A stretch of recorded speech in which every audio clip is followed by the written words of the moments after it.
بنورنا الدنيا وننشر في الفضاء أملا ونعلي عزم همتنا فمن طلب العلا وصل. بسم الله الرحمن الرحيم. الحمد لله رب العالمين والعاقبة للمتقين والصلاة والسلام على سيد الأنبياء والمرسلين سيدنا وحبيبنا وحبيب رب العالمين محمد وعلى آله وأصحابه ومن هدى بهديه إلى يوم الدين. أبواب الدعوات عن رسول الله صلى الله عليه وسلم. بسم الله الرحمن الرحيم. باب ما جاء في فضل الدعاء. وبه قال حدثنا عباس بن عبد العظيم العنبري قال أخبرنا أبو داود الطيالسي قال حدثنا عمران القطان عن قتادة عن سعيد بن أبي الحسن عن أبي هريرة رضي الله عنه وعنهم أجمعين عن النبي صلى الله عليه وسلم قال ليس شيء أكرم على الله من الدعاء. هذا حديث غريب لا نعرفه مرفوعا إلا من حديث عمران القطان. وبه قال حدثنا محمد بن بشار قال حدثنا عبد الرحمن بن مهدي عن عمران القطان بنحوه. باب منه. وبه قال حدثنا علي بن حجر قال أخبرنا الوليد بن مسلم عن ابن لهيعة عن عبيد الله بن أبي جعفر عن أبان بن صالح عن أنس بن مالك رضي الله عنه وعنهم أجمعين عن النبي صلى الله عليه وسلم قال الدعاء مخ العبادة. هذا حديث غريب من هذا الوجه لا نعرفه إلا من حديث ابن لهيعة. وبه قال حدثنا أحمد بن منيع قال حدثنا مروان بن معاوية عن الأعمش عن در أن يسيع عن النعمان بن بشير رضي الله عنه وعنهم أجمعين عن النبي صلى الله عليه وسلم قال الدعاء هو العبادة. ثم قرأ وقال ربكم ادعوني أستجب لكم إن الذين يستكبرون عن عبادتي سيدخلون جهنم داخرين. هذا حديث حسن صحيح. وقد رواه منصور والأعمش عن در ولا نعرفه إلا من حديث در. باب منه. وبه قال حدثنا قتيبة قال حدثنا حاتم بن إسماعيل عن أبي المليح عن أبي صالح عن أبي هريرة رضي الله عنه وعنهم أجمعين قال قال رسول الله صلى الله عليه وسلم إنه من لم يسأل الله يغضب عليه. وقد روى وكيع عن غير واحد عن أبي المليح هذا الحديث ولا نعرفه إلا من هذا الوجه. وبه قال حدثنا إسحاق بن منصور قال حدثنا أبو عاصم عن حميد أبي المليح عن أبي صالح عن أبي هريرة رضي الله عنه وعنهم أجمعين عن النبي صلى الله عليه وسلم نحوه. امام ترمذی چونکہ اس کتاب پر بھی جامع کا اطلاق ہوتا ہے، اگرچہ اس کا شمار سنن اربعہ میں بھی ہوتا ہے، البتہ صحاح ستہ میں صحیح ہے بخاری اور صحیح ہے مسلم کے بعد اگر کسی کتاب پر جامع کا اطلاق ہوتا ہے تو وہ ترمذی پر ہوتا ہے۔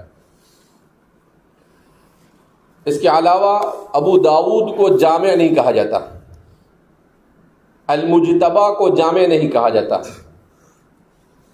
سنن النسائی جو ہے اس کا اصل نام کیا ہے؟ المجتبی، اسے جامع نہیں کہا جاتا۔ سنن ابن ماجہ کو بھی جامع نہیں کہا جاتا۔ تو سنن اربعہ جب کہا جائے تو اس میں ترمذی شامل ہوتی ہے، اور ترمذی کے ساتھ سنن ابی داؤد، سنن نسائی اور سنن ابن ماجہ۔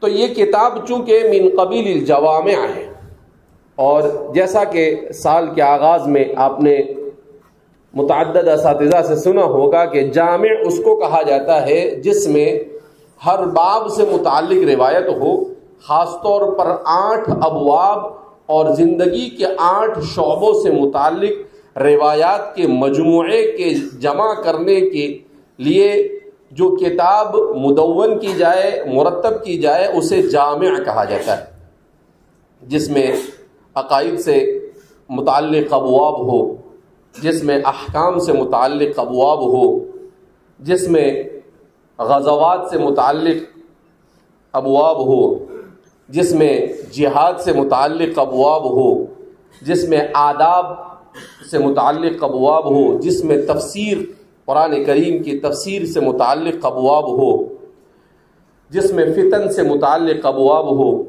جس میں کیا کہتے ہیں حقوق سے متعلق، تو ان سب کو جس میں یہ ابواب ہو اسے کیا کہا جاتا ہے؟ جامع کہا جاتا ہے۔ تو ہماری یہ کتاب بھی من قبیل الجوامع ہے، لہذا کتاب التفسیر کے بعد ابواب الدعوات کو بیان کر رہے ہیں۔ دونوں میں مناسبت کیا ہے؟ تو ابواب التفسیر کے بعد ابواب الدعوات کو اس لیے بیان کر رہے ہیں کہ ابواب التفسیر جو ہے یہ کتب احادیث میں ان ابواب میں سے ہے جس کا شمار مشکل ابواب میں ہوتا ہے۔ تو رسول اللہ صلی اللہ علیہ وسلم نے قرآن کریم کی تفسیر 2 طرح سے کی۔ ایک تو آپ صلی اللہ علیہ وسلم اس کے مشکل الفاظ کی وضاحت کر دیتے تھے، مشکل تعبیرات کی وضاحت کر دیتے تھے، اور دوسرا آپ صلی اللہ علیہ وسلم اس کی مراد کی تعیین فرماتے تھے۔ تو نبی کریم صلی اللہ علیہ وسلم کی دعائیں یہ بھی اپنے اندر 2 پہلو کو لیے ہوئے۔ آپ صلی اللہ علیہ وسلم چونکہ بڑی جامع دعا کیا کرتے تھے، تو دعا میں بھی تفسیر کی طرح مشکل الفاظ آتے رہتے ہیں، اس اعتبار سے تفسیر سے اس کو مناسبت ہوئی۔ دوسرا، ادعیہ یہ بھی چونکہ ایسی ہی جامع ہوا کرتی ہے جیسی کہ قرآن کریم کی آیتیں جامع ہوتی ہیں۔ تو ان مناسبتوں کی وجہ سے ابواب التفسیر کے بعد ابواب الدعوات کو بیان کر رہے ہیں۔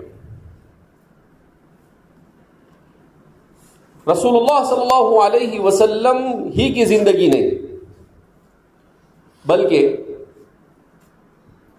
سیدنا و ابونا و جدنا حضرت آدم علیہ الصلاۃ والسلام سے لے کر حضرت عیسیٰ علیہ الصلاۃ والسلام تک جتنے انبیاء ہیں، ہر نبی کے یہاں پر دعا کا بدرجے اتم اہتمام پایا جاتا تھا،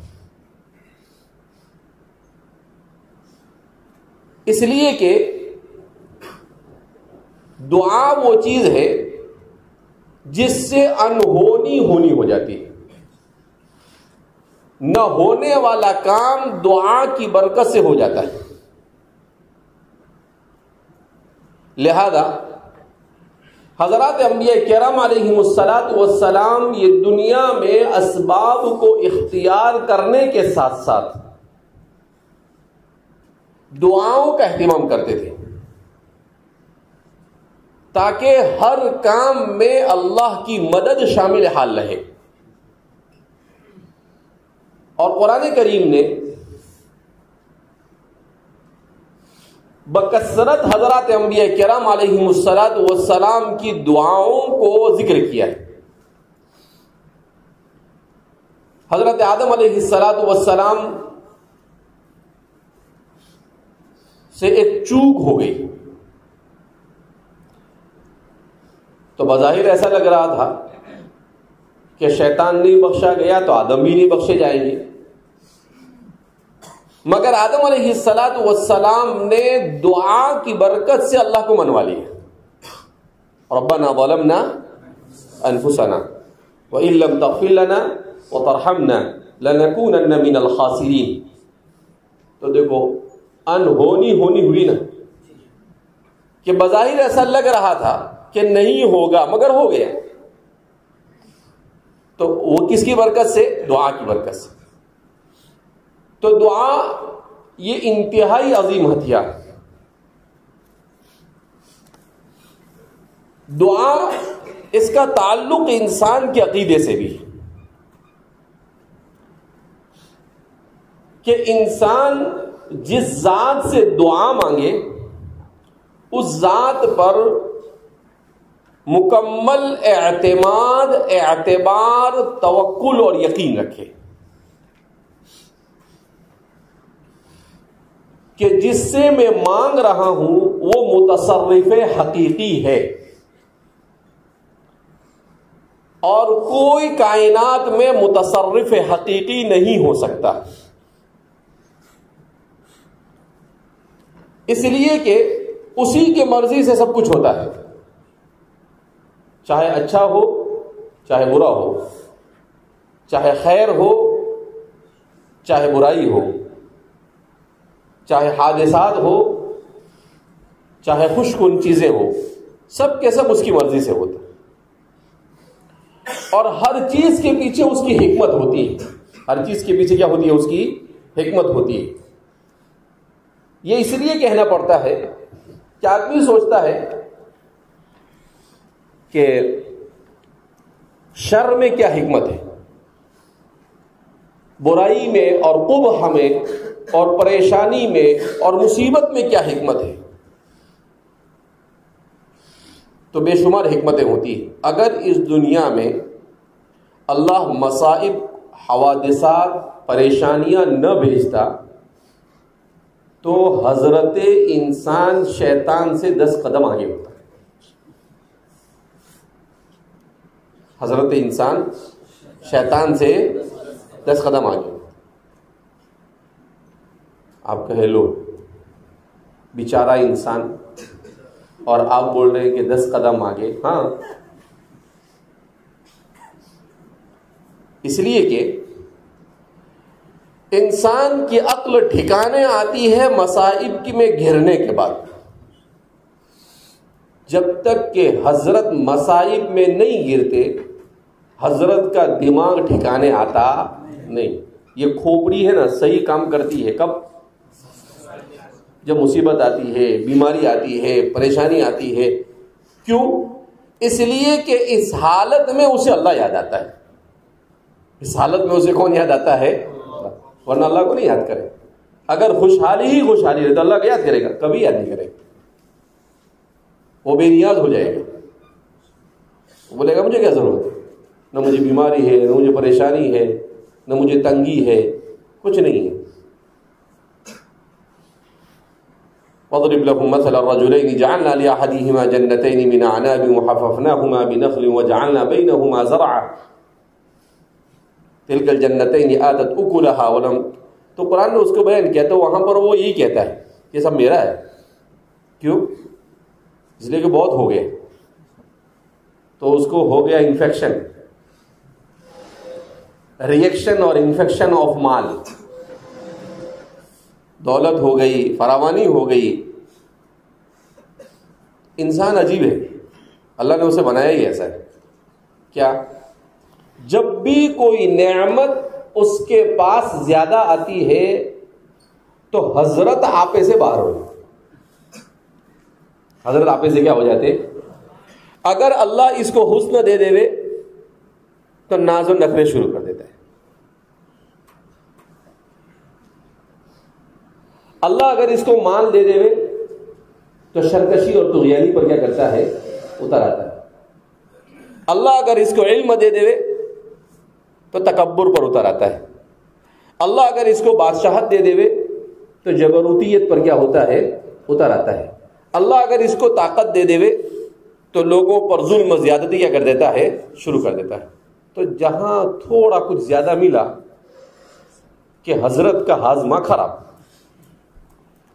حضرت انسان کا ہاضمہ کیا ہو جاتا ہے؟ اس کا دماغی ہاضمہ خراب ہو جاتا ہے. وہ کوئی نہ کوئی کسی نہ کسی ایسی ایکٹیویٹی کے اندر میں، نیگیٹو ایکٹیویٹی کے اندر میں مبتلا ہو جاتا ہے جس سے اس کو روکا گیا. تو اس لیے اللہ رب العزت نے یہ نظام بنایا. مستقل ہمارے صوفیہ یہ فلسفہ مصیبت کے عنوان سے کتابیں لکھی انہوں نے کہ مصیبت کا فلسفہ کیا، یہ مصائب کیوں. بہرحال تو ابواب الدعوات کو یہاں پر اس مناسبت سے ذکر کیا. اب اس باب میں سب سے پہلے دعا کے فضائل کو بیان کریں گے، اور دعا کے فضائل کو بیان کرنے کے بعد مختلف مواقع پر نبی کریم صلی اللہ علیہ وسلم کن الفاظ میں ذکر اور دعا کیا کرتے تھے، ادعیہ مأثورہ جس کو کہا جاتا ہے، یا اذکار مسنونہ جسے کہا جاتا ہے، اسے بیان کریں گے. محمد الغزالی کر ہمارے اس آخری دور میں ایک عالم عرب کے مصر کے ایک عالم گزرے ہیں، محمد الغزالی. انہوں نے کتاب لکھی ہے فن الذکر والدعاء. اس کتاب کے مقدمے میں انہوں نے بڑی قیمتی بات لکھی ہے کہ میں نے جب رسول اللہ صلی اللہ علیہ وسلم کے ادعیہ مأثورہ کا جائزہ لیا، اس کا مطالعہ کیا، زبان و ادب کے اعتبار سے، معانی اور بلاغت کے اعتبار سے، تو میں اس نتیجے پر پہنچا کہ رسول اللہ صلی اللہ علیہ وسلم کی دعائیں بھی ایک عظیم معجزہ ہے. کیا فرماتے ہیں؟ مجھے بڑا پیارا لگا ان کا یہ جملہ کہ اللہ کے رسول صلی اللہ علیہ وسلم کی دعائیں بھی کسی معجزے سے کم نہیں. کہا کیوں؟ کہا اتنے مختصر الفاظ میں، موقع محل کے اعتبار سے اتنے جامع دعا، یہ حضرت انسان کے بس سے باہر ہے. کہا دنیا کا کوئی انسان بھی نہیں بنا سکتا ایک دعا جو کوئی بنا کے بتا. کتنی دعا؟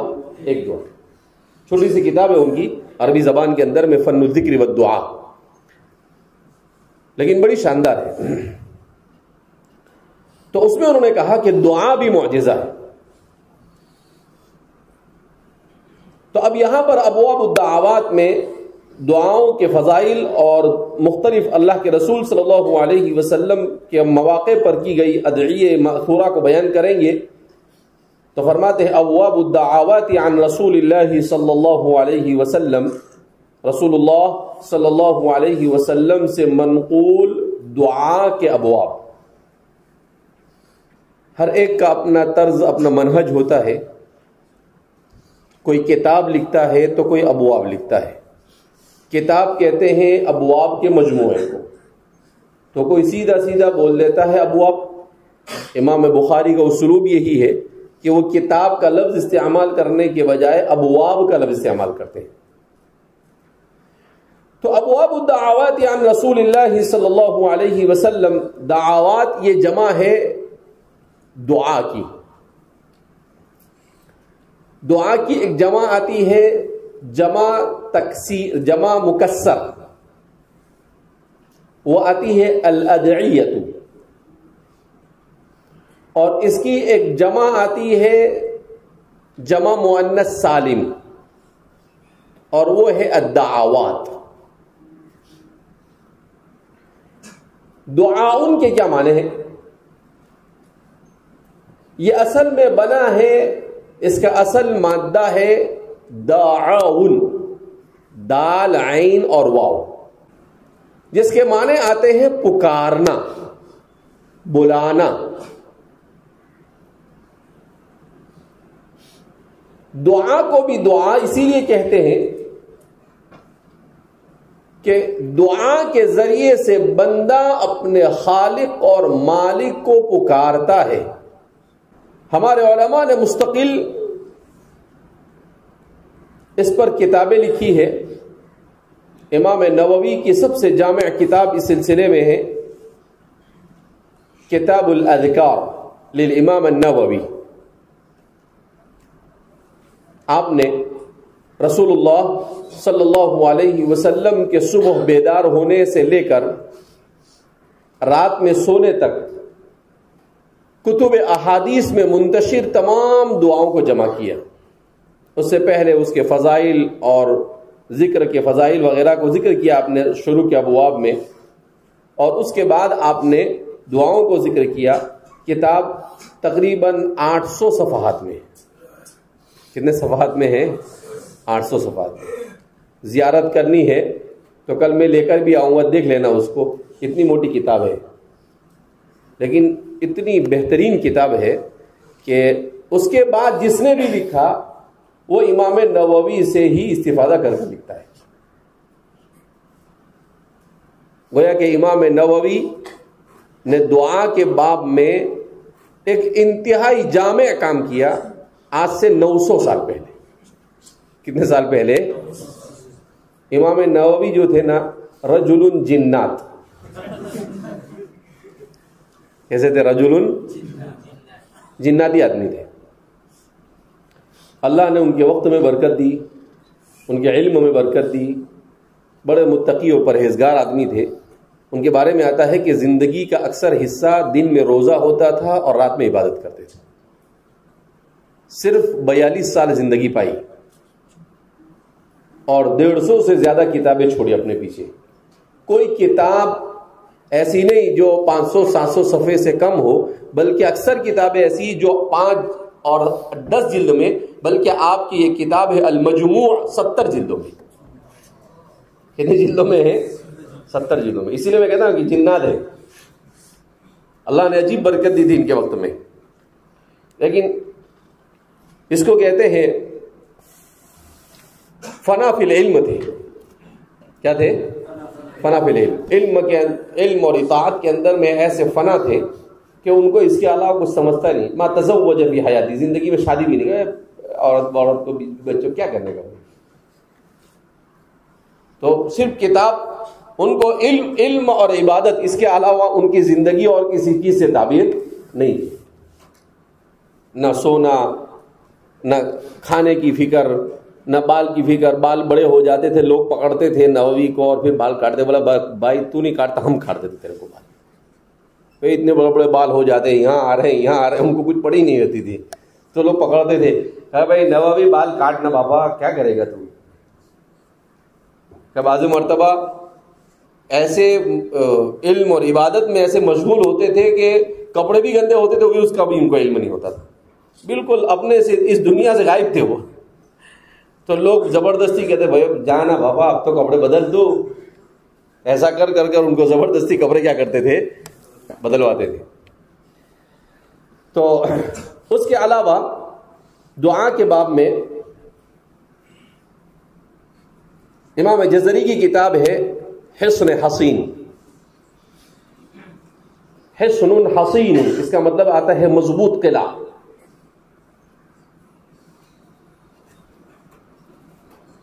یہ دعا کے باب میں امام جزری کی کتاب بڑی مشہور ہے. ابھی 15-20 دن پہلے مدینہ منورہ میں شیخ الاسلام فقیہ اللہ حضرت مولانا تقی عثمانی صاحب سے ملاقات ہوئی. تو مدینہ کے ہمارے سب مشائخ جو یہاں پر آتے رہتے ہیں، ان لوگوں کے ساتھ ہم سب حضرت کے پاس حصن و حصین لے کر گئے اور حضرت کی مجلس میں اس کتاب کو پڑھا گیا اور پھر حضرت نے اس کی اجازت برآمد فرمائی حصن حصین کی. حضرت نے اپنے والد صاحب سے وہ کتاب سند متصل کے ساتھ کیا کی ہے، پڑھی ہے. تو آپ نے اپنے والد صاحب کی سند سے ہم لوگوں نے بھی جب پڑھی تو آپ نے ہمیں بھی اس کی سند کیا کی، مرحمت فرمائی. تو حصن حصین یہ بڑی جامع کتاب مانی جاتی ہے. اس میں بھی اسی طریقے سے وہ مختصر ہے، چھوٹی سائز کی، تقریباً 150-200 صفحے کی کتاب ہے جو مشہور ہے، ملتی ہے، ترجمہ وغیرہ کے ساتھ بھی شائع ہوئی ہے. اسی طریقے سے دعاؤں پر ایک بڑا اچھا کام کیا ہے ملا علی قاری رحمۃ اللہ علیہ نے. ملا علی قاری رحمۃ اللہ علیہ نے کتاب لکھی ہے الحزب الاعظم. آپ صلی اللہ علیہ وسلم سے جتنی دعائیں منقول ہے ان سب دعاؤں کو آپ نے جمع کیا اور پھر اس کو دن میں تقسیم کر دیا، سنیچر، اتوار، پیر، منگل، بدھ، جمعرات، جمعہ، ایسا کر کر. تو ایک ہفتے میں آدمی حضور سے منقول تمام ادعیہ کا کیا کر دیتا ہے، پڑھ دیتا ہے. تو الحزب الاعظم بڑی مقبول کتاب ہے اور ہمارے بزرگوں کے یہاں پر اکثر ان کے اوراد میں اس کو شامل کیا جاتا ہے. میں بھی اہتمام کرنے کی کوشش کرتا ہوں صبح میں اس کو پڑھنے کا. اسی طریقے سے حکیم الامت مجدد ملت حضرت تھانوی رحمۃ اللہ علیہ نے اسی حزب الاعظم کا اختصار کیا ہے مناجات مقبول.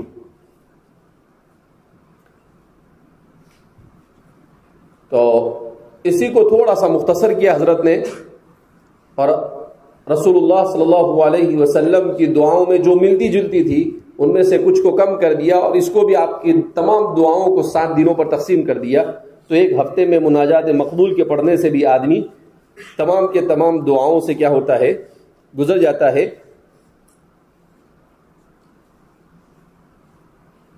کوشش کرنی چاہیے کہ اس جیسی کتاب کو اپنے پاس رکھ کر اس کو پڑھنے کا اہتمام کرنا چاہیے، اس لیے کہ ہم فتنوں کے دور سے گزر رہے ہیں اور اس دور میں دعا کی سب سے زیادہ ضرورت ہے.